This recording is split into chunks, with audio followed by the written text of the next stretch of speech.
So whoever has a 2013 Acadia was caught right there. It would say the transmission is hot, idle the transmission.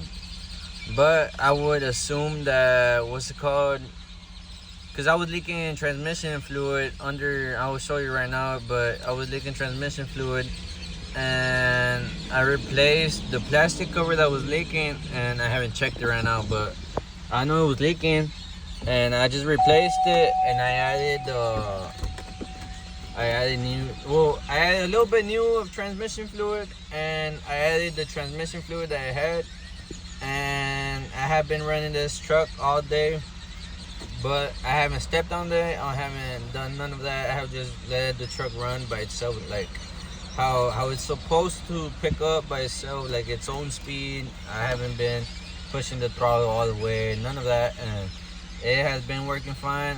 No code has popped up. And also, when I did that, it said that the engine is hot, turn AC off.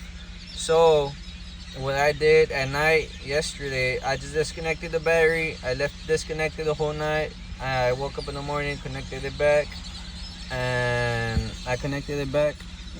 it was working. I mean, I haven't turned on the air because probably a fuse had blown in the front, but the air should be working, but I haven't checked that. But of the transmission, you would step on the gas when that code would pop up right here.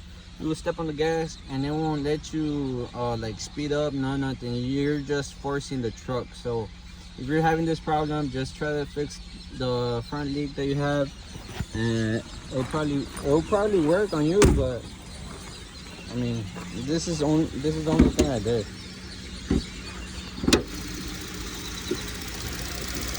Look, you see that right there? Hold on, let me get my camera. That down. Is it my camera or my phone? I don't know. But you see that plastic cover, all that? It's kind of hard. But you ain't gotta take off this. You ain't gotta take off none of that. What I took off this clamp, took it off. I took off this bolt, and I moved this over there. I put zip ties to here to hold it in place. I use a 10mm a ratchet. It's hot. A ratchet and a what's called a wrench. And I took it off. I put the new one, and I assume that it's not throwing no more oil, because when I would check it, the oil would be on top right here, like a color right there, and it's been good. But if you remove this, make sure to add water, because if not, you're gonna mess up your motor. So I took off this, and then you open here, you put water.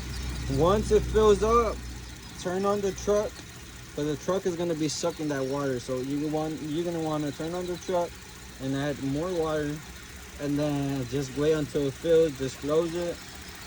And if you still have that cold, like I said, if you still have that cold, you're gonna have to disconnect the battery, leave it disconnected for one whole night, and just connect it back in the morning, and it should be working fine.